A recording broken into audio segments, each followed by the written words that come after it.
Jonas Trev had always thought of himself as invisible.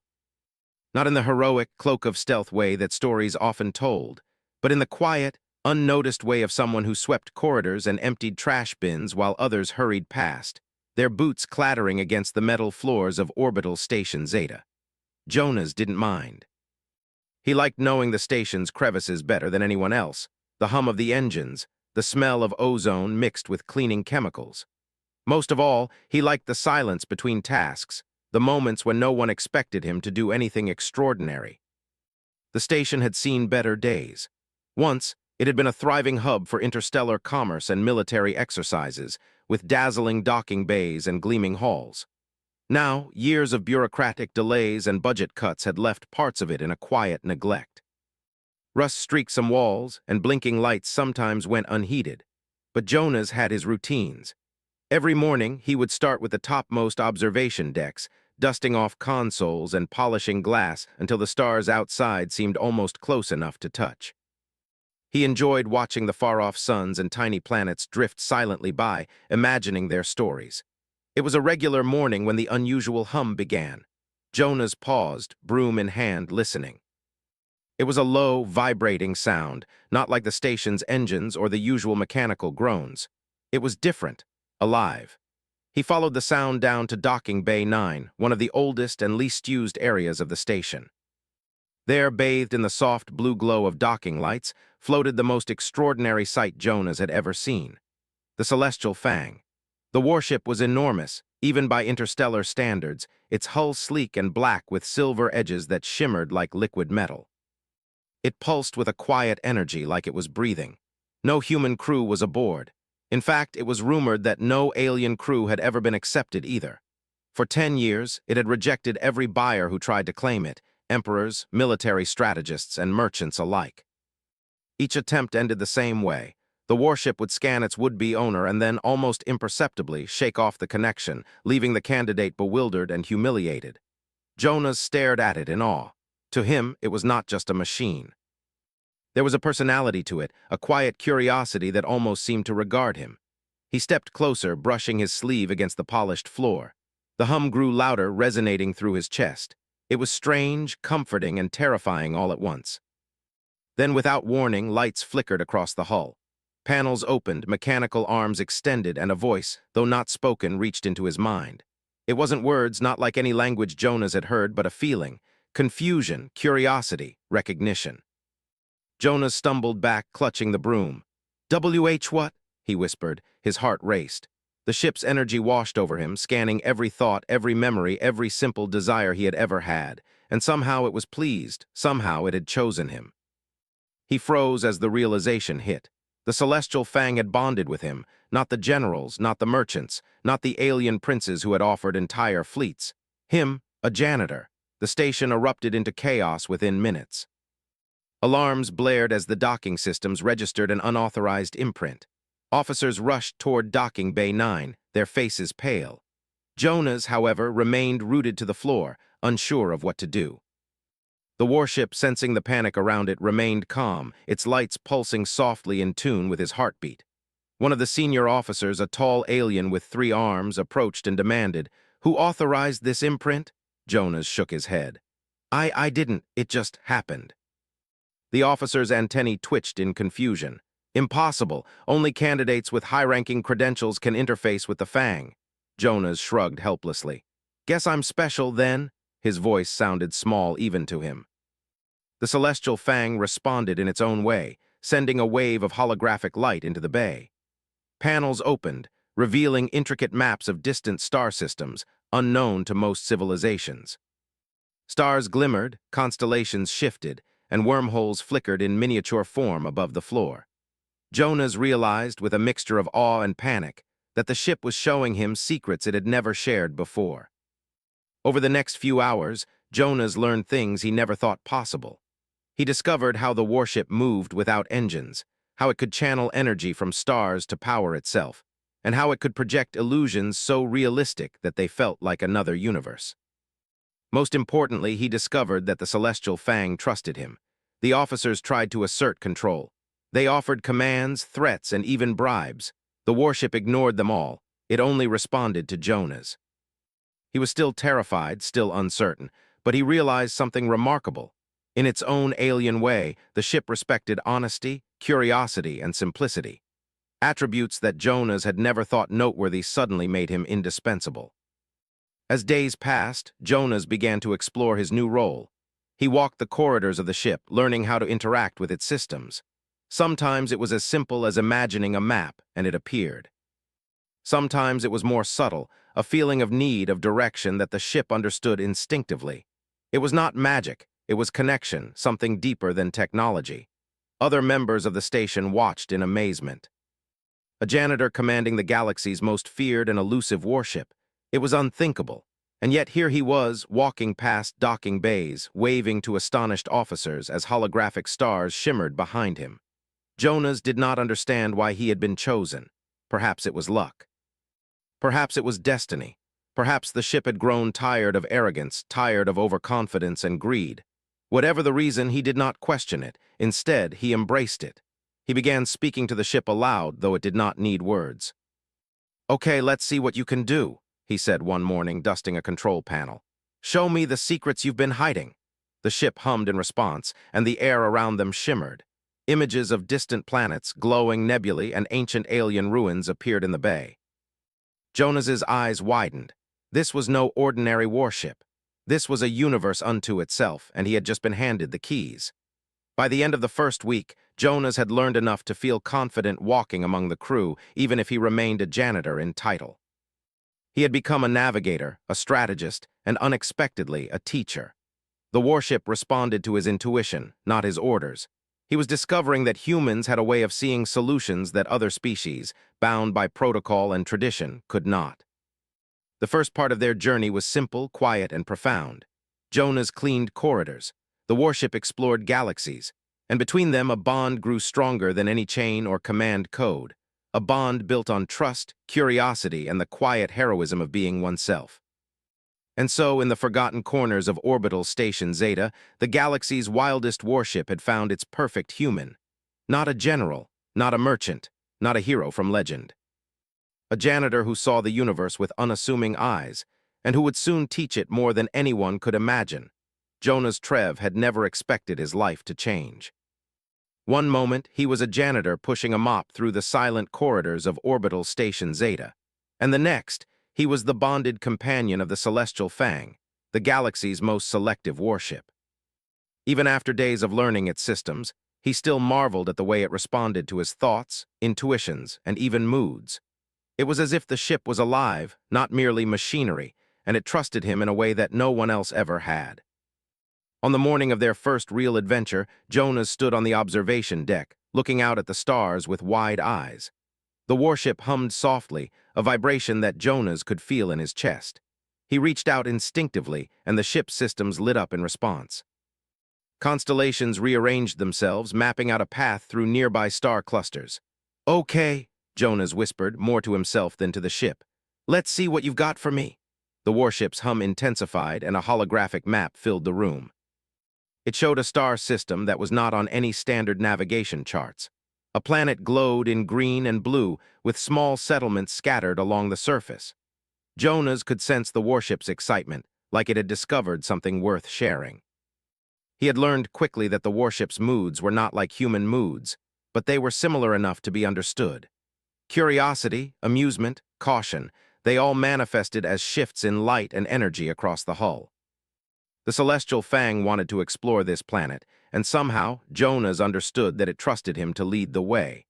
As they approached the system, the station's communications lit up with alarms. A message came from a nearby colony, requesting urgent assistance. "Our energy cores are unstable, and we don't know how to contain them." Jonas's pulse quickened. He had never faced anything like this before, yet with the warship at his side, he felt a strange confidence. He quickly realized that he didn't need to give orders in the usual sense. He simply thought, and the ship acted. Energy shields deployed around the planet's surface, protective drones hovered over vulnerable areas, and diagnostic sensors scanned the unstable cores with incredible precision. "Wow," Jonas muttered. "You really do everything, don't you?" The warship responded with a soft vibration, almost like a chuckle. Together, they began coordinating the colony's defenses. Jonas instructed the drones to reinforce the containment fields, to disperse excess energy into harmless channels, and even to shield the population while technicians worked. Every move the warship made was precise, but it followed his instincts, adjusting to the human way of thinking. Hours passed. Jonas barely noticed the passage of time as they worked together. By evening, the colony's cores were stabilized, the population safe, and the planet bathed in the gentle glow of the warship's energy fields. News spread across nearby systems. A human janitor in command of the galaxy's wildest warship had saved an entire settlement. For the first time, Jonas felt the weight of responsibility and also the joy of being capable. He understood that the warship had not chosen him by accident. It had sensed something in him that others overlooked: creativity, compassion, and the ability to see possibilities where others only saw obstacles. The next day, as they left the planet, Jonas noticed a group of ships approaching from the edge of the system. They were sleek, well-armed, and clearly on a mission. Panic rose in him for a moment, but then he felt the warship's calm energy, steady and reassuring. "They're not here to attack," he said aloud, more to himself than to anyone else. "They're curious." The approaching ships were from a coalition of interstellar traders. They had heard rumors about the Celestial Fang and the human janitor who commanded it. They wanted to see the legendary ship for themselves. Jonas stepped forward, his heart pounding. The coalition's leader, a tall alien with iridescent skin, called out over the comms. "We come to witness the one who tamed the Fang. A human, is it true?" Jonas swallowed. "Yes," he said simply. We saved a planet yesterday, that's all." The aliens murmured among themselves, clearly impressed. The warship, sensing their curiosity, responded in a quiet, almost playful way. Panels shifted, light beams danced across the hull, and the ship projected a holographic replay of the colony's stabilization, everything that Jonas had coordinated. The aliens' eyes widened. Jonas realized something remarkable. The warship was showing the universe not its power, but his. He had done the work, the ship had merely amplified it. That was the nature of their bond. Together, they were capable of things neither could do alone. Over the next few weeks, they traveled from system to system. Every new planet brought challenges. A planet with shifting magnetic storms, a settlement facing rapid technological failures, a mysterious asteroid field blocking a vital trade route. Each situation tested Jonas's instincts and the ship's responsiveness. Jonas learned to trust himself. He realized that humans had unique problem-solving skills: intuition, adaptability, and creativity. Where the most experienced alien commanders hesitated, he acted. Where algorithms failed, his simple human solutions succeeded. The warship responded with subtle admiration, a resonance in its systems that Jonas learned to recognize. Though it could operate independently, it preferred his guidance. It had rejected 10,000 others, and now it followed him. Despite all the excitement, Jonas never let his ego grow. He remained a janitor in name, remembering the quiet value of everyday work. Cleaning corridors, organizing tools, and observing unnoticed details became part of his advantage. It was in these small observations that he found solutions no one else could see. During a quiet night on the observation deck, Jonas spoke to the warship. "Do you ever wonder why you picked me?" The ship pulsed gently, sending a wave of energy that Jonas felt through the floor. He understood that the ship did not answer in words, but in feeling. It had picked him not because he was the strongest or the smartest, but because he was himself. That simple authenticity, the ability to act with honesty and curiosity, had set him apart. Jonas smiled. "I guess that's enough, isn't it?" It was. But as they traveled further into the unknown, new questions arose. The universe was larger and stranger than Jonas had imagined. Hidden civilizations, uncharted star systems, and ancient cosmic phenomena awaited. Some were friendly, some indifferent, and some, well, he didn't know yet. But he had the warship at his side, and together they could face whatever the cosmos held. One evening, as they drifted past a dying star, Jonas looked out at the expanse. The celestial Fang's lights shimmered around him, and for a moment he felt infinite. The galaxy had rejected him, overlooked him, and yet here he was, shaping events that spanned light years. He realized that greatness did not always come from strength or wealth or status. Sometimes it came from courage, kindness, and curiosity, the very traits the universe often underestimated in humans. And as the stars stretched endlessly before him, Jonas knew this was only the beginning. Together, he and the Celestial Fang would explore wonders no one else could reach, solve problems no one else could solve, and show the galaxy that humans, ordinary humans, could be extraordinary. The adventures ahead would test him, challenge him, and surprise him. But Jonas Trev, janitor and now navigator of the universe's wildest warship, was ready. Because sometimes the smallest spark, the quietest human, could light up the stars. Jonas Trev had grown used to the hum of the Celestial Fang, the way it pulsed with energy like a heartbeat, the way it seemed to think and act alongside him. Over the past weeks, they had traveled to uncharted star systems, helped colonies in danger, and uncovered secrets of the cosmos that no human or alien had ever known. Jonas had learned to trust his instincts, and the warship had learned to follow them. Together, they were more than a human and a machine. They were a team, a partnership that no one could have predicted. But the universe had more challenges ahead, challenges that would test everything Jonas had learned. It began with a signal, faint but clear, coming from a cluster of systems beyond the outer rim. The signal was unlike anything in the galactic databases. It pulsed with energy patterns that resembled a language, but one that no one had deciphered. The message was urgent, desperate. The warship detected instability across the star systems nearby, gravitational anomalies, sudden bursts of energy, and disruptions in natural orbits. If left unchecked, these disturbances could collapse entire planetary systems. Jonas studied the holographic maps projected in the observation deck. "This is big," he murmured, tracing his finger along a path of glowing points. "Really big." The warship responded with a steady vibration indicating agreement. They would investigate. There was no other choice. As they approached the outer rim, the anomalies became more pronounced.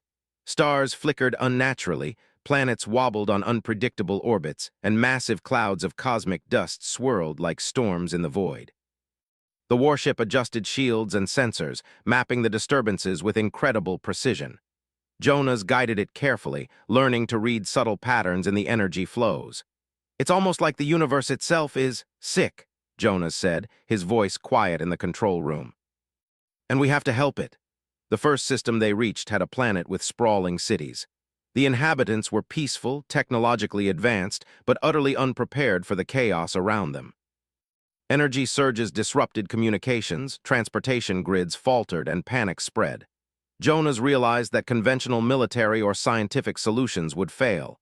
They needed something creative, something unexpected. He took a deep breath. "All right," he said to the warship. "We're going to think differently. No one else has a chance at this." The warship hummed in anticipation. Jonas began coordinating a plan that relied on intuition rather than rigid protocol.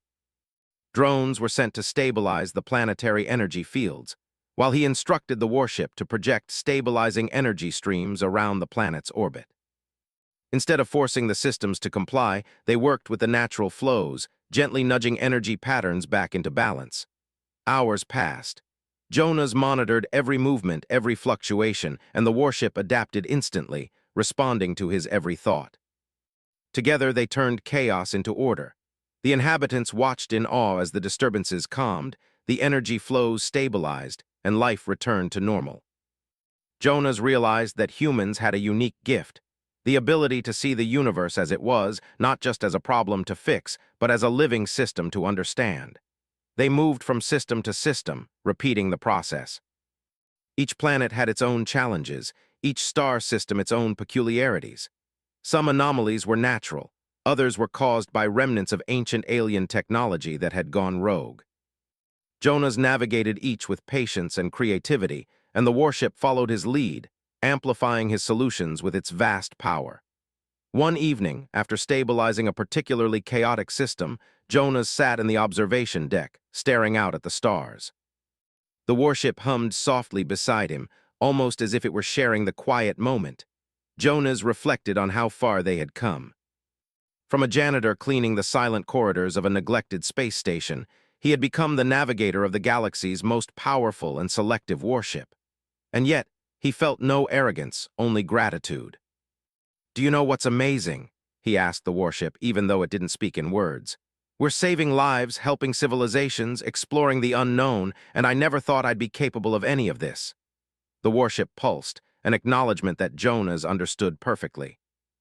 It had chosen him not because he was perfect or strong or smart in the conventional sense, but because he was human, curious, compassionate, and creative, qualities that no algorithm or alien training could replicate. Their next challenge, however, would be the greatest yet. A massive gravitational storm, larger than any in recorded history, was forming near a cluster of inhabited star systems. The storm's unpredictable energy could tear planets apart, disrupt entire fleets, and even destabilize stars. The galaxy's most experienced commanders had tried to predict it, but their calculations failed. Jonas studied the holographic projections, tracing swirling currents of energy. "Okay," he whispered. "This is going to require all of our brains, well, all of your brains and some of mine." The warship responded with a steady hum, ready for his guidance. Jonas began issuing instructions, not as commands, but as suggestions, letting the warship interpret and execute them in real time. They created protective energy shields around planets, rerouted fleets to safe orbits, and even projected temporary wormholes to stabilize dangerous gravitational anomalies. The work was exhausting, mentally and emotionally, but Jonas remained focused. He learned to trust the warship completely, and it learned to trust him. They moved in perfect synchrony, human intuition guiding alien technology, improvisation balancing raw power. Days passed. Finally, the storm began to subside. The energy flows normalized, the planets stabilized, and the fleets could resume normal operations. Civilizations across the cluster celebrated, sending messages of gratitude and admiration. They spoke of the human janitor who had tamed the wildest warship in the galaxy, a human who had saved entire star systems with nothing but courage, creativity, and trust. Jonas stood on the observation deck, exhausted but exhilarated. He looked at the warship, its lights pulsing softly in what he now recognized as pride. "We did it," he said quietly. "Together." The warship responded with a gentle vibration, the closest thing Jonas had ever felt to a smile. He realized that greatness was not about power, status, or fear. It was about connection, understanding, and using one's abilities to help others. Humans, underestimated and overlooked by many civilizations, possessed exactly the traits needed to thrive in a complex, unpredictable universe. News of their achievements spread throughout the galaxy. Humans were no longer seen as fragile, insignificant, or limited. They were recognized for creativity, compassion, and problem-solving skills. Jonas became a symbol, not of military might, but of what humanity could accomplish when trusted, empowered, and true to itself. Despite the fame and admiration, Jonas remained the same person. He still cleaned corridors, observed the stars, and took quiet joy in the small details others overlooked. But now, he did so as a navigator, a leader, and a trusted companion to a sentient warship. As they drifted through the quiet of space, Jonas realized something profound. The universe was vast, unpredictable, and full of wonders. Some were dangerous, some beautiful, some mysterious. And through it all, humans had a role, not just to survive, but to inspire, to innovate, and to guide. The celestial fang hummed beside him, and Jonas knew they would continue to explore, protect, and learn together. The galaxy was enormous, but with trust, curiosity, and courage, no challenge was too great. Humans, he realized, were capable of extraordinary things, and sometimes the smallest, most overlooked beings could change the course of the cosmos. And so Jonas Trev, the janitor who became the navigator of a legendary warship, looked out at the stars with wonder and determination. The adventure was far from over. New systems awaited. New civilizations needed help. New mysteries called. But with the celestial fang at his side, Jonas knew that humanity's potential was limitless, and that sometimes being human was the greatest superpower of all. The universe stretched endlessly before them, and for the first time in his life, Jonas felt truly limitless as well.